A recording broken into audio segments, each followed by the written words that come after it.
I have Kate Connell here with me, and she is an aquatic professional who is very, very passionate about accessibility, diversity, equity, and inclusion in our space. There's a lot we do really well in aquatics in this area, but there's also a lot of ways that we need to continue to improve. So I'm happy to chat with Kate today about some areas that she's seeing where we're doing well in the industry, some areas that we can still continue to improve, and what she's seeing on the horizon in terms of things that are changing and things that we need to be aware of. So welcome, Kate. Hi, thank you. Thanks for having me. It's great to chat with you. So can you introduce yourself a little bit and tell us about your aquatic background? Sure. So I currently am working for HydroApps, which is a digital documentation solution company. But prior to that, I was an operator for 12 years in a municipality in the Midwest. And prior to that, I had a variety of different part-time leadership positions in the industry and in the space. I also, during the pandemic, created Equitable Aquatics, which started out as kind of a pandemic project. All of us had something going on, where I was doing webinars and then virtual trainings and some consulting work around trying to have conversations with fellow operators about strategy and things we could be thinking about as it relates to DEI topics. And that's bloomed into lots of sessions and topics and conversations like this at different conferences and also digital sessions as well. And now that's part of the work that I'm doing with HydroApps as well. Well, and that's how we got connected. And during the pandemic, we had the 2020 Pool Aid webinars, and Kate presented an excellent session that I'll link to in the comments below. But you had the Facebook group, you were doing so much. I mean, it's 2024 now. It seems like a lifetime ago, but if we think back to spring of 2020, we had the Black Lives Matter movement. We had a lot of different things going on in addition to lockdown and all of these challenges in aquatics. So I know for me that Facebook group was tremendously valuable. And now I've seen you, on the roster for so many conferences and so many different sessions. So talk to us about what sort of things are you passionate about? What are the trends or the topics you're currently seeing in 2024? Yeah, so I think even just to the beginning of 2020, we were starting to have conversations about, what DEI was and is and how it was applicable to the work that we were doing. I think that two things are happening now. I think that I'm still having some of those conversations with folks across the country, depending on what state I'm in here in the US, or where people are kind of meeting the movement, if that makes sense, what type of initiative they may or may not have from their city level. I may still be having some of those baseline kind of groundwork conversations, just laying the foundation of what this topic is and why does it matter and what are the behaviors or the outcomes that we're trying to look for in our industry. But a lot of people are also beyond that at this point now. So they're starting to actually be measuring how accessible their programs are. They're working really intentionally at the organizational level as related to recruiting and hiring, training. They're really doing a thorough job with those different type of efforts to make sure their team's representative of the community that they're serving in, but they're also working on niche programming, which you did a lot of great sessions even during the pandemic about what that could look like. So it really depends on the area to a certain extent where people are in the process. But I am finding that a lot of people are now at the baseline where they know that this is an important thing. It just depends on if they're able to actually make it implementable and actionable, or if they really are just still in a little bit of that survival mode post-pandemic where they're still catching up. And I see that cities of all different sizes are kind of in different places in that process as well. I think a lot of times we thought we would learn some lessons from the pandemic, and some of that stuff just hasn't actually translated. We're still people are still slipping back in some of our old ways of being overworked and being understaffed and not necessarily using some of those lessons on the DEI side, or really just in the workplace culture side to try to build from. And so I think it depends. It varies significantly. The mileage varies quite a bit, I think, right now. So my conversations with people are still both. There's, some of these ideas of what's up and coming and how we can push ourselves to be doing more things that make us be truly inclusive facilities and programs. And then there's still some of that base conversation that I'm having as well. Well, and I think it's so important what you mentioned, that everybody starts where they're at, because regionally, geographically, every organization is at a different place, and some are very advanced in what they're doing and some are just starting out. And I think when I talk to some operators about other topics, they think it has to be an all or none philosophy, and they get overwhelmed before they even just start. One little step, one incremental step. It feels like accessibility is a huge topic, or diversity or inclusion, whatever aspect. I mean, hopefully you're doing all of it, but realistically, like you said, we're all doing more with less.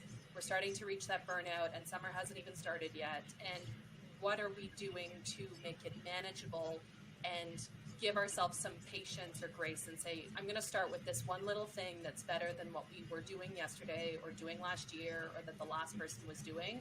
I know some people just kind of throw in the towel because they can't change everything, either because of capacity and time or because of buy-in. Not every organization is in the right place organizationally, professionally, culturally, I think, to really adopt and fulfill what they should be doing, even when we want to do it.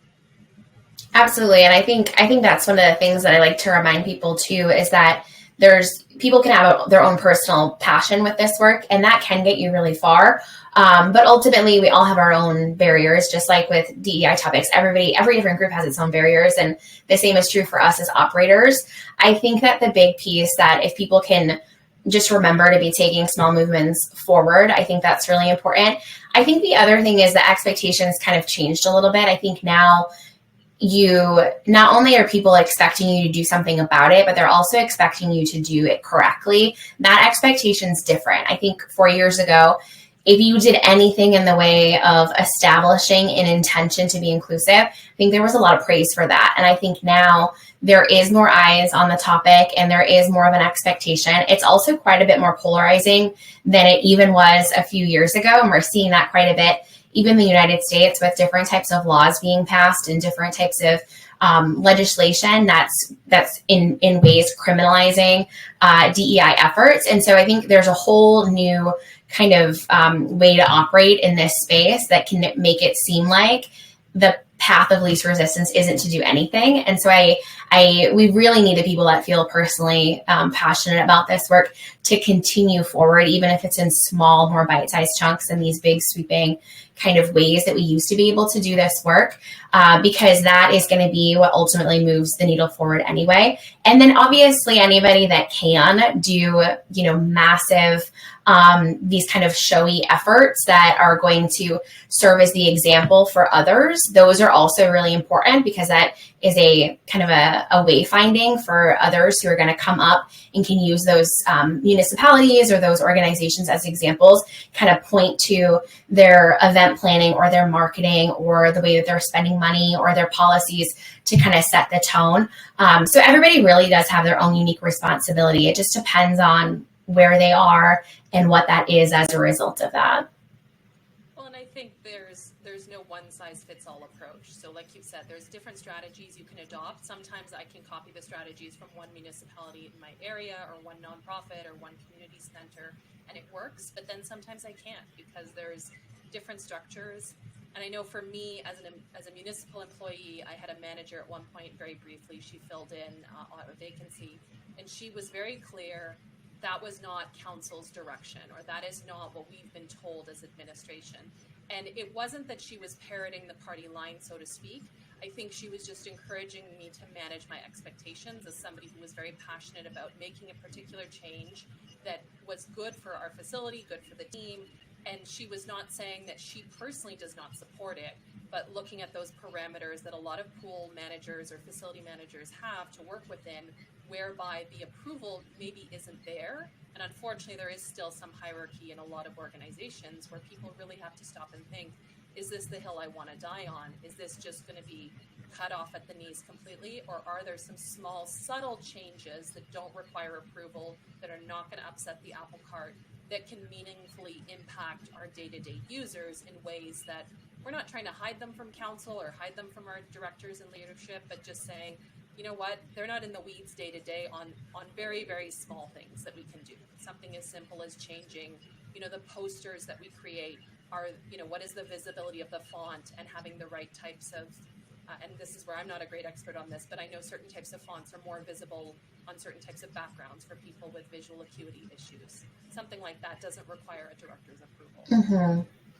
I think the other component of that too is just knowing that the benefit of the things that you do, the only benefit isn't always just inclusion or accessibility. Like finding unique and exciting ways to recruit your team or to market also affect goals that every supervisor and every council do care about. So what are the things that they care about, and how do you fit in then behavior or tasks or projects that serve a multitude of outcomes, one of which being inclusion. So I think that's a really great way to look at it, and a really great way to frame it, that you can't do everything, but as operators, I feel like we become really skilled at trying to do as much as we can with limited resources, whether that's our own energy or effort or our limited funds or our limited staff. And so the same idea too, how many things can you do that serve a few different goals, one of which can be equity, but also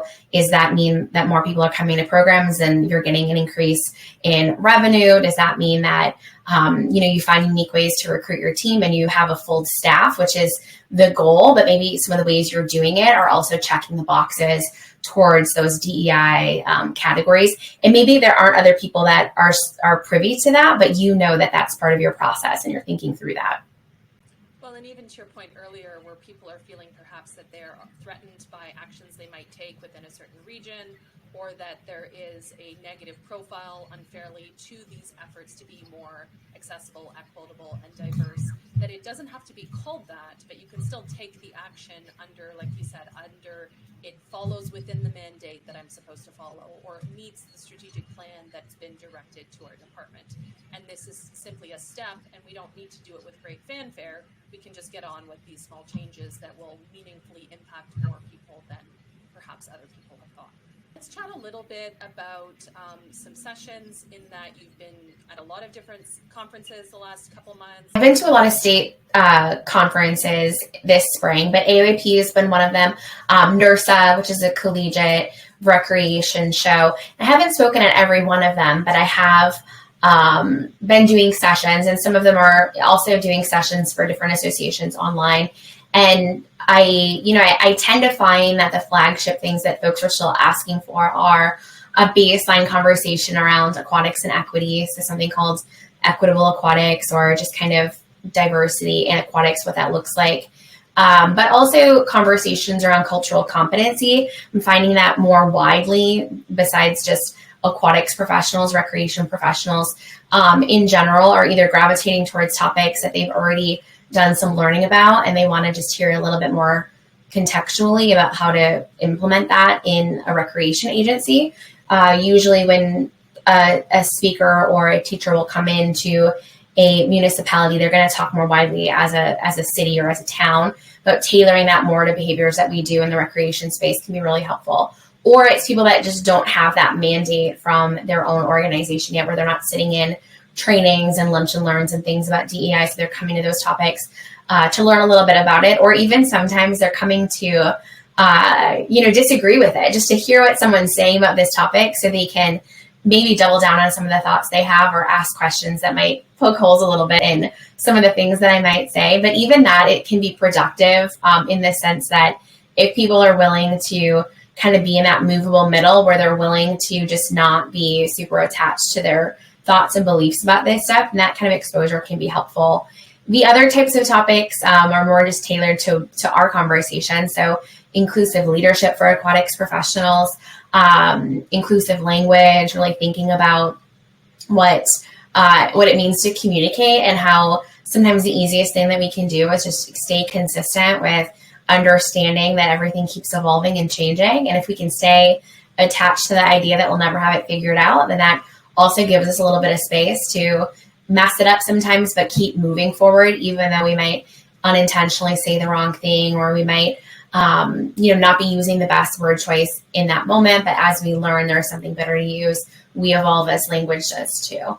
So it's always kind of a moving target a little bit to figure out what those topics are. And truthfully, I struggle a little bit because every room is so different, and people tend to self-select in different ways than other topics.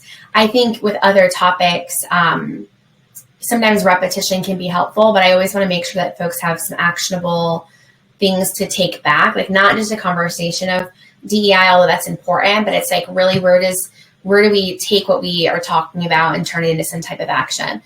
So topics right now that are a little bit more kind of up and coming are conversation around neurodiversity and what that looks like to be working with a team that is neurodiverse, but also making sure that as we talk about neurodiversity in aquatics, we're not just talking about a sensory swim, like checking the box of like, okay, we understand what this means. But realistically, like the people that we deal with every day are going to have a variety of different type of personalities, and they're going to be neurodivergent, some of them, and how do brains work and how do we need to change as managers then, how do expectations need to be a little bit more flexible. So as things are coming up, I'm trying to keep things kind of top of mind, but then also, like I said earlier, like still having to have that baseline conversation, because some people are ready for an hour-long session about neurodiversity, and some people don't have the context yet of why that's even important to have an hour-long conversation about. So it's definitely a little bit of both. And like you said, it's so hard with conferences, having co-chaired and helped to plan several conferences for the last 5 or 6 years. You want that balance of, nutritious topics that are good for you, that you should go and attend, but are maybe a little bit more different. Eat your broccoli, it's good for you, but it's not as exciting as the French fries.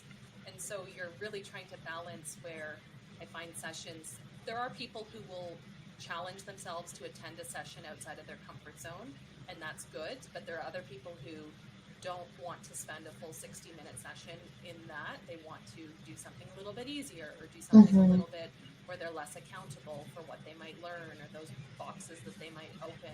And so I'm really happy to hear that those state recreation organizations or aquatic organizations really have the ability to connect with their members regionally and have a better sense of, what's happening in California, what's happening in Montana, that they can maybe do a micro session or provide the opportunity for people to see those, because it is also very much legislative in certain areas where there might be unique challenges, things that you can do, things that you can't do, or it's just a different progress in terms of where that topic or matter is at culturally and socially in a region. Absolutely. And I find too, I love what you said about what's happening in Montana versus California. I think that there are people that are, pushing status quo in places that collectively are not pushing the status quo. And so I think it's also great to have a little bit of everything as much as we are able to kind of push, people's kind of awareness of, or even the potential of what's possible. And I think we see this when folks are doing sessions on training as well, and they're bringing in topics that maybe are, making people think more critically about the way that they've always done things. And how do we do both? How do we get the baseline collectively at a place where we're all speaking the same language about training and expectations and best practices and DEI concepts as an industry? But then how do we also make sure that we still have progression? Because if we pause and we're just trying to get everybody to the same place, we know that the industry is just churning really quickly right now as well. So we're always going to have to be kind of over here focusing on getting people to that level. But then how do we also honor where other folks are at, and the people that are spending their entire career in aquatics that have already done all of those things? We still want to have some value for them too, and also some standards to try to aspire to or to try to work towards, and also be celebrating that those people might be working on bringing in some of those best practices, or they might be setting the pace for some of that work. So it's definitely something that I think people that are presenting at conferences and just educators in general in our industry, it's a thing that we're always having to do. It's like we always kind of have to elevate just the base, the best practices, but then we also we want more for the industry than just that as well.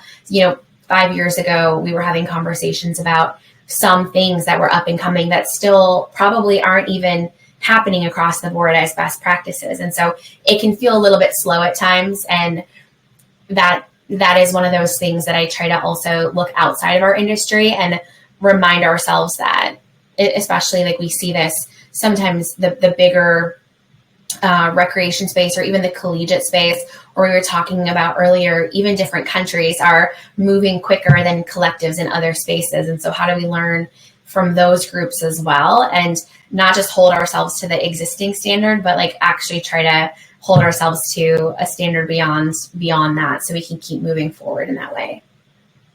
Well, and I think one of the advantages is that our staff is always changing, which we normally see as a disadvantage because the work never ends. We're always tired, we're always retraining, we're always hiring. But one of the things I've been considering recently, I mentioned to you before we started recording that I have a new employee. I've been training for about 6 months and she's wonderful, but it's really caused me to reinvestigate what we're doing for training and documentation, because we've been sort of set in the way we did things for a number of years with an older employee. And all of this is applicable because it reminded me in aquatics, we do that recruitment all of the time. And so we always have the opportunity to restart what we're doing, or to reimagine in training, or, you know, updated training checklist, or do what we need to do to just make an incremental change. Like maybe we're not ready to make a change with the staff we onboard in June, but maybe if we're a year-round pool, we can get something prepared for September and then roll it out at a general in-service in January, and incrementally, you know, we don't have to wait for a whole new staff to start from scratch. We can slowly phase in something, try it out, see how it's working. And that can be enough because they will also collaborate. We'll have different ages, different generations in the workplace. And so it will percolate a little bit on its own, which doesn't remove us from the need to do the training, but it will certainly be part of it. There's definitely a lot going on in the industry, but we're seeing some changes. We're seeing some people who are making waves in terms of what they're doing. And I know you have definitely got your pulse on what's happening in the communities that you're talking to, in the organizations that you're working with. So what are some of the things that people are worried about coming down the pipe, maybe for summer 2024, or that are urgent right now that you're hearing from different operators? Yes. So one of the big things that we're seeing that will start to take shape in July, for many people that will be the new fiscal year, is some changes in HR practices and also part-time staff regulation. So on the one hand, this can be a little bit of an added problem to solve if team members are starting to accrue things like PTO and have some more benefits to the job. But there's a huge advantage, obviously, to that too. And it's certainly something that in the DEI space that we love to see, people be appropriately paid for their work and to be able to also be contributing to the community that they live in. So we are seeing that overall as a trend. There are a lot more benefits and resources coming down for part-time staff. I think that some of this we're already privy to because we've seen more and more municipalities in specific areas start to bring on full-time lifeguards and full-time folks who are working that have historically been more temporary jobs or part-time jobs. But we can expect to see more of that, I think, as different states pass, at least in the U.S., litigation around fair pay and pay transparency, and start to have additional resources for their team. This was always something that I really struggled with as an operator in a municipality. I felt like the city did strive to take care of the full-time team, but overwhelmingly we had more part-time team members and full-time team members, and we really struggled to meet them with the things that they needed as it related to really like mental health benefits and grief benefits, things like time off, so that we can make sure as operators and managers that we're letting people have hard days and have mental health issues, and that we're able to be resilient to that as people who are staffing operationally, because I think when we don't have some of that support, it can be really hard to lean into some of these ideas that we have about letting people and providing a space for people to show up as all parts of who they are, which means that some people are going to have days where it's not safe for them to come to work. So that's really exciting to see. But it is too going to create a little bit of growing pains for folks, especially the first few that are figuring out how to make that work. It's going to be a little bit challenging, but I think ultimately this will be where some people start to make decisions if they work at certain facilities or with certain municipalities versus even other businesses that are already competitors to us as we're looking to hire young people in particular. I think that's such a critical point that you brought up, and we're seeing the same thing here in Canada. Young people have a choice of where they want to work and their priorities.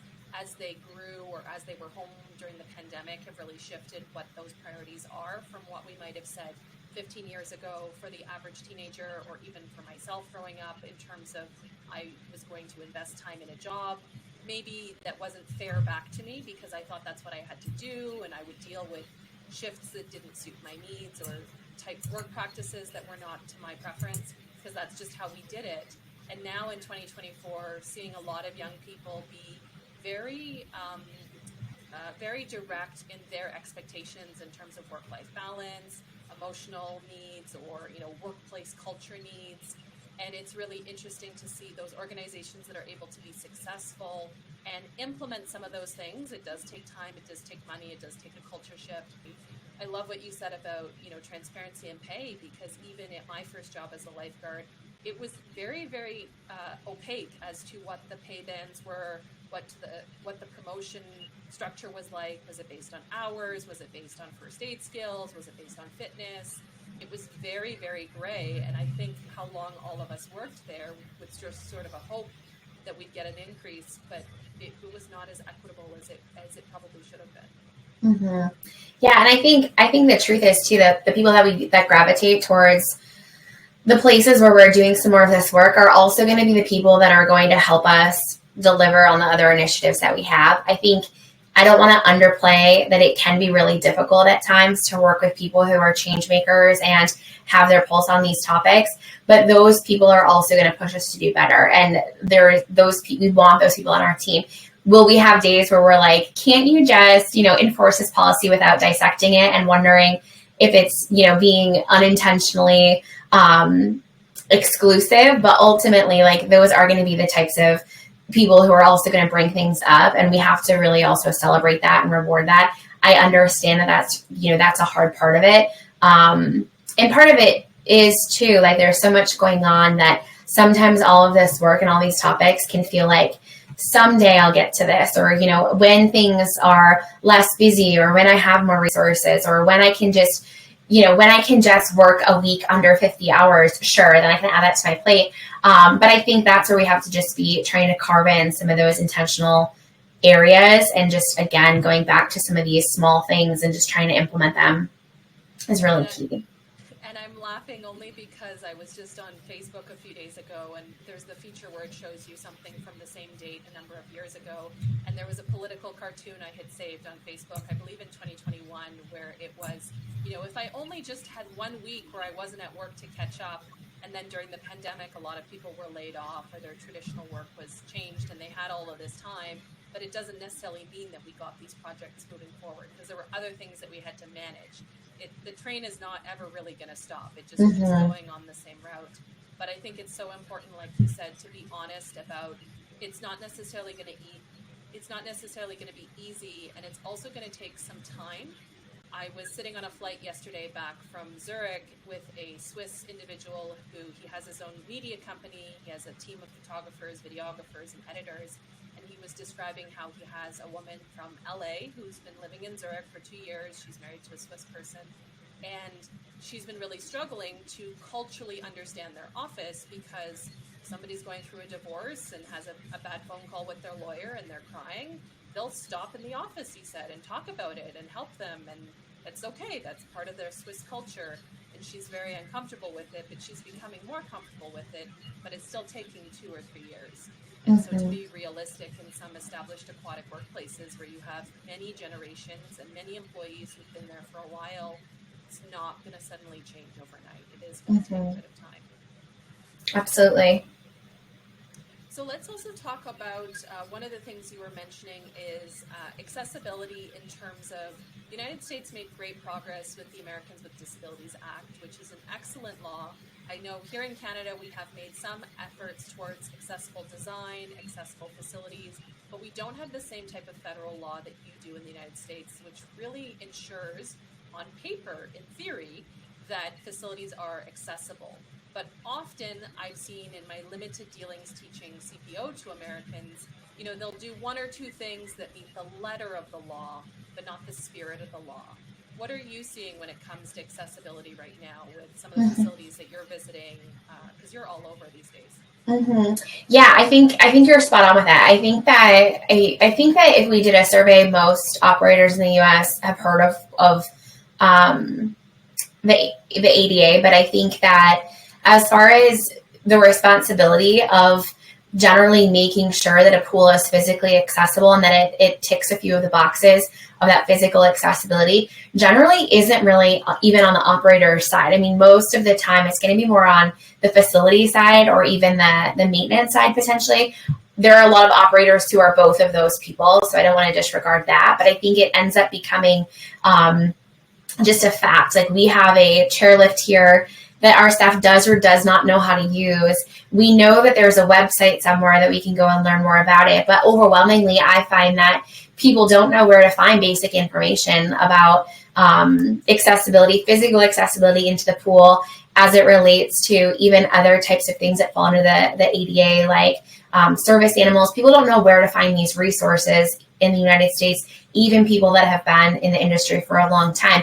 And I think that speaks to the fact that, like, it is pretty performative. There is law in place that you need to have these accessibility points into your physical facility that help folks get into the water independently. But as far as where that goes and what that looks like, and yes, the health inspector comes and makes sure that you have that, but even still, health inspectors inspect many different types of environments. So it might have a check next to it, but the steps after that of folks getting to your facility and then being able to actually be able to fully get into the facility and into the bodies of water they want on their own, and also be able to participate in programs and maybe potentially even see themselves on our team. Like, we're really failing to kind of connect some of those dots. I think one of the areas that we've celebrated for a long time in aquatics that we feel progressive about is about the physical environment of getting folks with disabilities into our facilities. And I think that this by and large hasn't really adjusted or made us better in decades, really. So one of the things that I think is coming up that we're seeing is more conversation around the conversation of ableism and how spaces have made it difficult for disabled people to get into them. One of the things that a lot of different disabled activists will talk about is that they're not disabled from doing things. Their spaces don't enable them to be able to exist in and to move in. And so that's something that we can really be thinking about in regards to the physical portions of our space, but then also the non-physical parts of our space. So also the operational involvement and how that stretches into policies and how our staff is trained and how they're able to act and react with folks. And also the different types of, as we're planning events or we're thinking about programs, can we start to also stretch our idea about disability in general? Because I think one of the areas that we also feel really proud about is that we offer a lot of folks, when we see surveys. Recently, there was a survey that came out in one of the Parks and Rec magazines that more than 50% of operations, so whether it's a YMCA, a municipality, a private business, a college, is offering lessons that are adaptive in some way.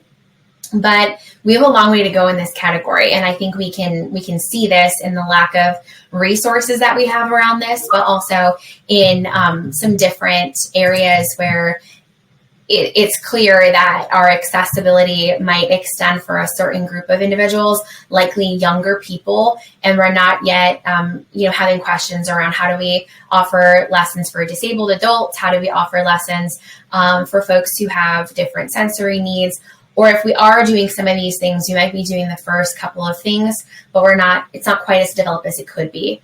One more note about this is that I see that some of the resources that we do have about adaptive sim lessons are really framed in the medical model, and the medical model talks a lot about the person with a condition, and a lot of folks that exist in disabled bodies actually prefer to be approached with the disability model, which is that they are disabled. They're not a person with a disability. They're a disabled person. It's part of their identity. It's something that is a part of their existence, and a lot of the work that they do talks about that. So I think we have room for there to be some more conversation and even products and trainings that are more that are designed by people that are disabled, first of all, but also that are not approaching it from a medical model. So not people that are physical therapists or have worked in that space, but people that maybe are aquatics professionals first that have lived experience that start to create some conversation around that. And I think that there's a lot of room for us to welcome that in and then to be responsive of that as well. It can be kind of overwhelming, but do you have any quick strategies that you've been suggesting to people in terms of looking at their spaces? Because it can be overwhelming to know where to start. Yeah, I think the first thing, I think that's a great, I mean, your experience with being with someone who's moving through the world in a way that's different from how they previously moved through the world is really an important context for all of us to have that. And you hear a lot that different activists and educators will talk about this, that the group, the underrepresented group that we are most likely to end up becoming a member of is the disability community as well. And it's just like neurodiversity, that the more we learn, there's a lot of things that are not visible traits that we have, and neurodivergence and disability are two of those that people can have hidden disabilities. And there are people that have that are neurodiverse that would consider their neurodiversity a disability. It in some way, because of the systems we've created, it prevents them from being able to be successful in whatever area that might look like. It might just be at work, it might physically, there's all different things there. So I think the first piece is understanding like what we're talking about. So what is ableism, and what are the different components of that? There's some really nice, if you're a more visual person, you can go on Google and just type in even neurodiversity or ableism, and you can start to see some of the umbrella terms that will fall underneath that. So at a baseline, just understanding what we're talking about and starting to remove the idea that it looks a certain way. So there are many people that come to your facility that are disabled that you would not be able to clock physically in front of you. And that speaks to your point of disability impacts people of all different types of intersections of identity, all different ages, all different areas. So being aware of that. And then the other piece, once you have some of that understanding, is starting to move through your facility with that lens. Like, what are the things that would make it harder for me personally if I wasn't able to approach these different areas? What are the things that are difficult for individuals that are walking versus if someone is going to be using some type of device to make it easier for them to move around your space, and then really starting to assess your space. The other thing is just taking this with some seriousness. I think a lot of times people that come forward with different types of complaints, we can feel like they're complaining just because they don't have anything better to do, or that can be our own bias of like an older adult complaining about, A, B, and C. And trying to take that, instead of having that kind of mindset, having a shift there, trying to think about the fact that as we do with customer service, like different people are going to not say anything. And so when people bring something forward, that likely can be much more representative of something bigger happening. So being aware of that, if you're in the US, looking up the ADA, understanding what that means, knowing what your different accessibility points in the facility look like. And then the other biggest piece here is that knowing that barriers are not just a physical, visible barrier. People also can have barriers to entry for comfort reasons as well. So someone coming in, if it takes them longer to get through the locker room, and that they're too physically cold because they're moving through air-conditioned locker rooms. By the time they get to the door is closed because of HVAC systems, and they can't quite pull open the door. I mean, that's so much more effort than somebody else that is able to just walk through and meander through. So just being aware of some of those subtleties and having your ears open, I think, as well to things that come up, and digging further, asking more questions to help you understand. Our first reaction shouldn't be that that's not true because I don't understand. It should be, I need to know more. I need to learn more about this. I need to know more, and asking for more questions so that you can start to just have a more holistic understanding of whatever that complaint is or whatever that topic is. And I agree 100%, Kate, with what you said about asking more questions. Something as simple as saying to the customer in the nicest way, not sort of sassy, but how can I assist you with this, or what would you like to see changed? Because I had a gentleman a number of years ago, he was complaining to me that his socks were wet. And I'm thinking, I can't fix that the floors are wet. And when I asked him to clarify, he just wanted a plastic bag for his wet socks to go into his bag. But on the flip side, sometimes we do exactly what you said, the older adult. I was working with a municipality last year, and the lifeguard, just working at the workstation next to me, had to follow up with some complaints that had come in from the same person. And when I looked at the complaints, because she said, am I missing something? The person was complaining that the lifeguard had moved their cane from the edge of the pool to the wall, which is a pretty serious thing. If you need to get out of the pool and you need a cane, the lifeguard moving it 10, 15 feet away is not helpful, does not provide any sense of autonomy if you have to say, hey, I need my cane. Mm-hmm. The lifeguard saw it as a tripping hazard, and in their ableism couldn't understand the need for someone to have a cane getting out of the wet pool on the wet floor. And so this individual had written several letters of complaint to follow up to make sure the staff would receive better training. And the head guard who was looking at these complaints, she herself, until we kind of talked about it, wasn't understanding, well, we don't allow stuff on the pool edge. Well, that policy doesn't work if you need your cane, if you need your brace, if you need your crutches. You know, it really does take a moment sometimes to really look at what we're talking about.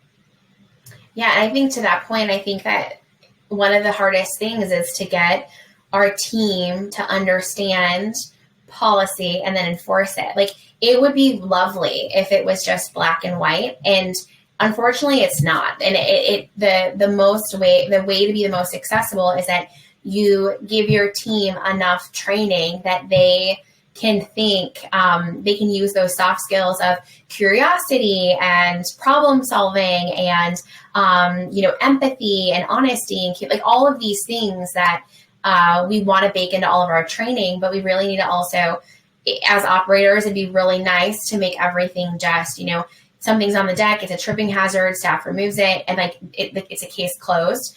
But it's just really not that way. And this is one of the hardest parts, I think, about some of this stuff with culture and workplace, change management and rule enforcement and all of this stuff kind of gets layered. And this is when it starts to feel really hard, because those people, like, they probably did the DEI one-on-one conversation in the training, and then they go over all the policies and they talk about it and they try to teach them about that space in between. That space in between is really difficult, especially for very self-aware, even 15 to 20-year-olds. It still is really difficult, and even adults with fully formed brains also still struggle in this space. So then it's also the act of then how do we mess up, and how do we make sure that we don't make it about us when we do, but we learn from it and we go forward, and then we start using these examples in training to do better. And that's part of it too. It's also all the stuff that comes after, and making sure that we don't just brush some of this stuff under the rug, because it's really easy to do, right? Because everything else is happening and you're just like, okay, dealing with the phone call, sent the email out to that staff person, moving on. And it's like, well, this will repeat then, it'll resurface again in a different way. So I have a lot of empathy there for that, because I know that in-between space is really where the rubber meets the road, and it can be really challenging to relay that to staff, but it's necessary. That's part of our responsibility, is that our facilities are accessible to people, which means that not just that they're safe to the people who come, but that everybody that could come has the ability to come. So that's part of our mission. And we just need to keep it on with working on some of that stuff. Absolutely. So I know we're heading to the end of our time, and I hope we can connect more often, so it's not just going to be everything in one conversation. But any final thoughts, and where can people find you if they have more questions or they're looking for more resources, anything like that you want to share with us? Sure. So one of the, we talked a little bit about the challenge in sometimes finding resources. So one of the recent things I've created on our HydroApps website is a blog post that has some links, especially if you're in the US, to some different resources website-wise. So I think that's a great kind of place just to have bookmarked if you have questions about ADA or service animals, different policies that we've touched on a little bit here. It has some other additional resources as well. That'd be a great place to look. And then I think the other thing throughout the summer is just kind of working on, a lot of this stuff we have to kind of set the tone to do, but there's also little things we can do throughout.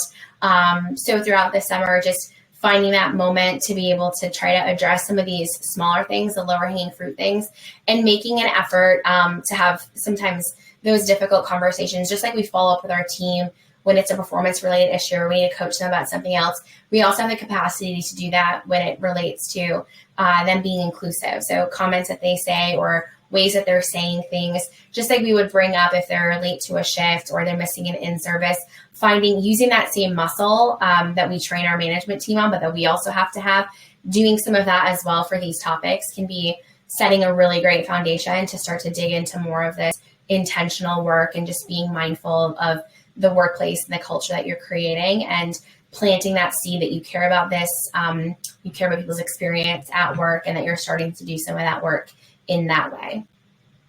Amazing. Well, thank you so much, Kate, for being here, and we will catch up with you again sometime soon. Thank you. Thanks for having me.